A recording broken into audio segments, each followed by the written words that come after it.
हरे कृष्णा दोस्तों, कैसे हैं आप लोग।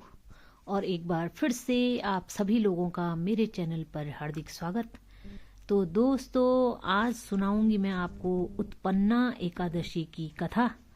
तो बने रहिए आप मेरे साथ। मार्गशीर्ष मास के कृष्ण पक्ष की एकादशी को भगवान विष्णु के शरीर से एक तेजस्विनी कन्या के रूप में महादेवी एकादशी का प्रादुर्भाव हुआ था। यही कारण है कि मार्गशीर्ष मास के कृष्ण पक्ष की इस एकादशी को उत्पन्ना एकादशी कहा जाता है। आज के दिन भगवान विष्णु के 16 कला निधान पूर्ण अवतार भगवान कृष्ण की पूजा की जाती है। भगवान कृष्ण की पूजा में नैवेद्य के रूप में केवल फल ही अर्पित किए जाते हैं। फलाहार में भी आप फलों का ही भोजन करें। कुट्टू अथवा मावे की मिठाइयों का प्रयोग न करें। नैमिषारण्य तीर्थ में पुराण कथाओं को सुनने और धर्म के मर्म को जानने के इच्छुक 88,000 ऋषि मुनियों से सूत जी ने कहा, हे ऋषियों, द्वापर युग में धर्मराज युधिष्ठिर ने भगवान श्री कृष्ण से पूछा कि हे प्रभु, कृपा करके एकादशी के व्रतों की विधि, उनके महत्व तथा उनसे प्राप्त होने वाले फलों के बारे में विस्तार पूर्वक कुछ बतलाइए। हे देवकी नंदन, एकादशी के व्रत में किस देवता का पूजन किस प्रकार करना चाहिए तथा कौन कौन से कार्य करने तथा कौन कौन से कार्य नहीं करने चाहिए, इसके बारे में मुझे स्पष्ट रूप से बतलाने की कृपा करें। इससे हमारा और भविष्य में आगे आने वाली पीढ़ियों का कल्याण होगा। अतः आप इस बारे में हमें पूर्ण जानकारियां देने की कृपा करें। युधिष्ठिर के इस प्रश्नों को सुनकर मंद मंद मुस्कुराते हुए भगवान श्री कृष्ण ने कहा, हे युधिष्ठिर, तुम्हारा प्रश्न अत्यंत उत्तम और लोकोपकारी है। अतः ध्यान से मेरी बातों को सुनो। शास्त्रों के अनुसार हेमंत ऋतु में मार्गशीर्ष अर्थात अगहन मास के शुक्ल पक्ष की एकादशी अर्थात 11 तिथि को एकादशी का जन्म हुआ था। यही कारण है कि इस उत्पन्ना एकादशी से ही प्रारंभ किया जाना चाहिए एकादशी का व्रत। महान कल्याणकारी देवी एकादशी बतलाता हूँ, उसे ध्यानपूर्वक सुनो और फिर प्रत्येक एकादशी के व्रत में इस विधान का पालन करो। भगवान श्री कृष्ण आगे बोले, हे कुंती पुत्र, एकादशियों के व्रत में अन्न खाने की पूरी तरह निषेध है। अतः दशमी को श्याम भोजन करने के बाद मुख और दांतों को दातुन आदि से भली प्रकार साफ कर लें, जिससे दांतों में किसी प्रकार का अन्न फंसा न रह जाए। रात्रि में कुछ भी खाना पीना नहीं चाहिए और अधिक बोलना तथा स्त्री प्रसंग भी वर्जित है। एकादशी को प्रातःकाल 4 बजे उठकर सर्वप्रथम व्रत का संकल्प करें। संकल्प वाक्य इस प्रकार है, अमुक संवत्सरे मार्गशीर्ष मासे कृष्ण पक्षे पुण्यदायिनी एकादशी तिथ्यो अमुक वासरे अमुक गोत्रोपन्नो अमुक नामनः। अपने नाम का उच्चारण करने के पश्चात ब्राह्मण को शर्माहम, क्षत्रिय को वर्माहम, वैश्य को गुप्तोहम और शूद्र को दासोहम कहना चाहिए। सकल जन्म जन्मांतर राजित पापानि तेषाम शर्मनार्थ एकादशी व्रतमहम करिष्ये। इसके पश्चात शौच आदि से निवृत्त होकर नदी, तालाब, बावड़ी अथवा कुएं पर जाकर इस मंत्र का स्तवन करते हुए अपने शरीर पर मिट्टी अथवा राख लगावें। अश्वक्रांते, रथक्रांते, विष्णुक्रांते, वसुंधरे उद्धृतापि धरोहेण कृष्णहेन शतबाहुना। मृतिके हर में पापम यन्मया पूर्व संचितम त्वया हतेन पापेन गच्छामि परमाम गतिम। तत्पश्चात व्रत करने वाला नित्य क्रियाओं से निवृत्त होकर स्नान करें।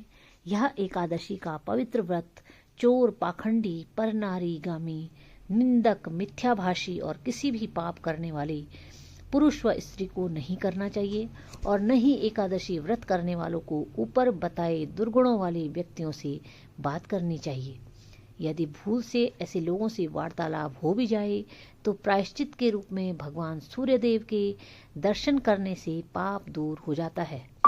स्नानोपरांत धूप, दीप, नैवेद्य आदि 16 वस्तुओं से श्री विष्णु भगवान का पूजन करें और रात्रि को दीप दान करें।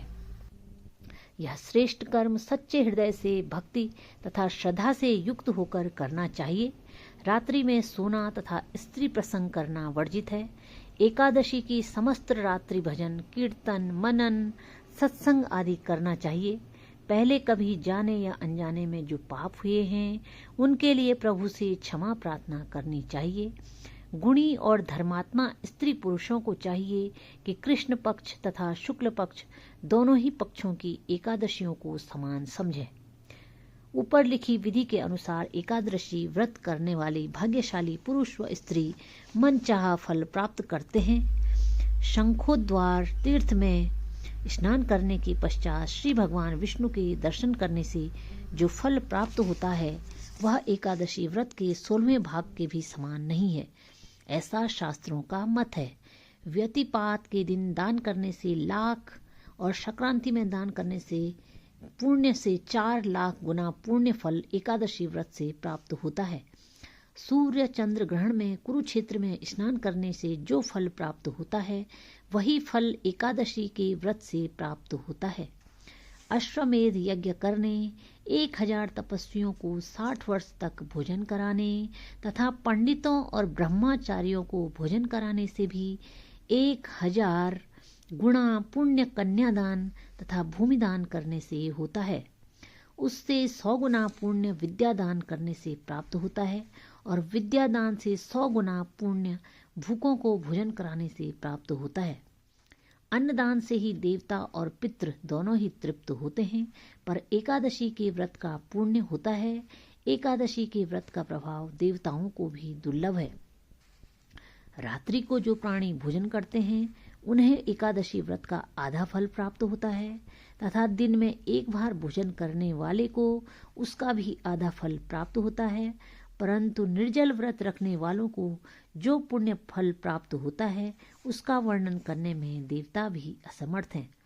भगवान श्री कृष्ण के मुख से यह सब बातें सुनकर धर्मराज युधिष्ठिर हाथ जोड़कर बोले, हे भगवान, आप हजारों यज्ञ तथा लाख गौ दान से भी एकादशी के व्रत का महात्म्य बड़ा बताते हैं। सो प्रभु, अब यह भी बताने की कृपा कीजिए कि यह तिथि सब तिथियों से उत्तम क्यों मानी जाती है। इसको जानने की मेरी बड़ी अभिलाषा है। युधिष्ठिर की बात सुनकर भगवान श्री कृष्ण बोले, हे युधिष्ठिर, सत्ययुग में मुर नाम का एक भयंकर दैत्य था। वह बड़ा बलशाली और भयानक था। उस भयानक और प्रचंड शक्तिशाली दैत्य ने इंद्र, आदित्य, वसु, वायु, अग्नि आदि समस्त देवताओं को पराजित करके स्वर्ग से भगा दिया। तब इंद्र सहित सब देवताओं ने भयभीत होकर के भगवान उमापति भोले शंकर को अपने दुखों का कारण और उस भयानक दैत्य का वृतांत कह सुनाया। देवता हाथ जोड़कर बोले, हे कैलाशवासी, अविनाशी, मूढ़ दैत्य के भय से भयभीत होकर समस्त देवी देवता बेचैन हुए मृतलोक में मारे मारे फिर रहे हैं। समस्त सुर समाज को बेचैन देखकर और उनकी अनन्य विनय सुनकर भगवान भोले भंडारी बोले, हे देवताओं, तीनों लोकों के स्वामी और भक्तों के समस्त दुखों का विनाश करने वाले भगवान विष्णु की शरण में जाओ, वे ही तुम्हारे इस महान कष्ट का निवारण करेंगे। भगवान शिव की यह बात सुनकर इंद्रादिक समस्त देवता एकत्रित होकर क्षीर सागर, जहाँ शेष नाग की शैया पर भगवान कमलापति शयन कर रहे थे, जा पहुँचे।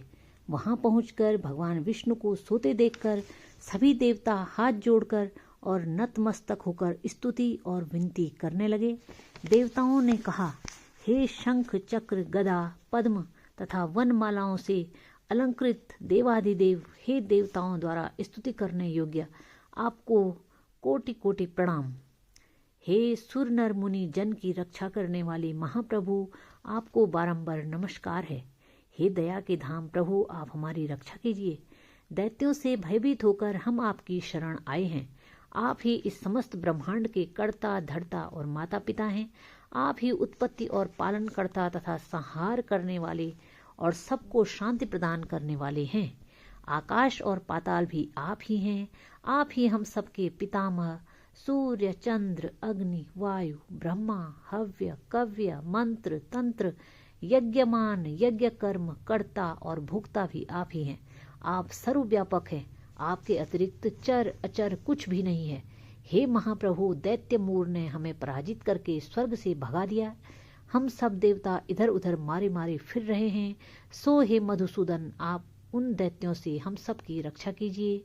रक्षा कीजिए प्रभु, रक्षा कीजिए। देवताओं की यह विनती सुनकर भगवान कमलापति बोले, हे सुरो, ऐसा मायावी दैत्य कौन है? उसमें ऐसा कितना बल है? वह किसके आश्रय है तथा वह कहाँ रहता है? यह सब मुझको बताओ। भगवान विष्णु की यह बात सुनकर देवराज इंद्र बोले, हे प्रभु, प्राचीन काल में नाड़ीजंघ नाम का एक राक्षस था। उसी का पुत्र महाबलशाली, महापराक्रमी और विश्वविख्यात मुर नाम का दैत्य है। यह चंद्रावती नामक नगर में रहता है। उस महाअसुर ने समस्त देवताओं को स्वर्ग से निकाल करके अपना अधिकार कर लिया है। वह स्वयं इंद्र, अग्नि, वरुण, कुबेर, यम, वायु, ईश, चंद्रमा, नैऋत्य आदि सबके स्थान पर अपना आधिपत्य जमाकर और स्वयं सूर्य बनकर प्रकाश करता है। हे असुर निकंदन, उस दैत्य का संहार करके हम सब देवताओं की रक्षा कीजिए। हम सब आपकी शरण में हैं। इंद्र के ये वचन सुनकर भगवान कमलापति बोले, हे देवताओं, तुम घबराओ नहीं। मैं शीघ्र ही तुम्हारे शत्रु का संहार करूंगा। तुम सब अब चंद्रावती नगर को चलो। समस्त देवता सहित भगवान विष्णु भी चंद्रावती नगर को चल दिए। उस समय दैत्यराज मुर दैत्य सेना सहित युद्ध भूमि में बड़े अभिमान से गरज रहा था। उस महादैत्य की घोर गर्जना को सुनकर सब देवता भयभीत होकर चारों दिशाओं में भाग खड़े हुए। यह देखकर स्वयं भगवान विष्णु रणभूमि में पहुंच गए। भगवान विष्णु ने रणभूमि में देखकर दैत्य दल ने नाना प्रकार के अस्त्र शस्त्रों से भगवान विष्णु पर प्रहार किया। भगवान ने यह देखकर अपने तीखे बाण छोड़े, जो नागों की तरह से लहराते भी जाकर दैत्यों के अंगों को बींधने लगे। सभी दैत्य उनके हाथों से मारे गए। केवल दैत्यराज मुर ही जीवित बचा था। दैत्यराज मूर अविचल भाव से भगवान के साथ युद्ध करता रहा। यह देख सुर समाज अत्यंत बेचैन होने लगा। भगवान जो भी तीक्ष्ण बाण उसके शरीर में मारते, वे उसके अंगों में पुष्पों के समान लगते। शस्त्रों से उस महादैत्य का शरीर छिन्न छिन्न हो गया, परंतु वह फिर भी युद्ध करता रहा। तत्पश्चात भगवान और दैत्य का मल्ल युद्ध होने लगा। इस प्रकार 10,000 वर्ष तक दोनों का युद्ध हुआ, परंतु वह महाबली दैत्य फिर भी पराजित नहीं हुआ। तब भगवान उस मूढ़ दैत्य से लड़ते लड़ते थक करके बद्रिकाश्रम को चले गए। वहां पर हेमवती नाम की एक सुंदर गुफा थी। विष्णु भगवान उस गुफा में विश्राम करने लगे। वह गुफा 12 योजन लंबी थी और उसका एक ही द्वार था। दैत्यराज मूर भी भगवान का पीछा करते हुए उस गुफा में पहुंच गया। वह दैत्य भगवान विष्णु को सोया देखकर उन्हें मारने के लिए उद्यत हुआ। वह अभी मारने का प्रयत्न ही कर रहा था कि उसी क्षण विष्णु भगवान के शरीर में एक अति तेजस्वी तथा अत्यंत प्रभावशाली कन्या अस्त्र शस्त्र धारण किए हुए उत्पन्न हुई। उस कन्या के बल पराक्रम को देखकर आश्चर्यचकित हुए।